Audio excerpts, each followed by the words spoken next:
Justyna zapytała mnie o melodię na zdjęciu, które opublikowała wczoraj, z siedzącymi jaskółkami, jeżykami, ptakami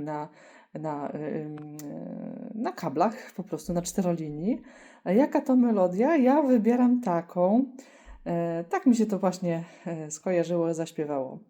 Na, na, na, na, na, na.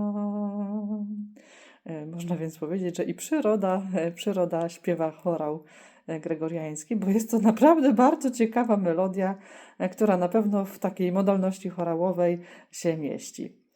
Pozdrawiam Justynko i wszystkiego dobrego. Szczęść Boże.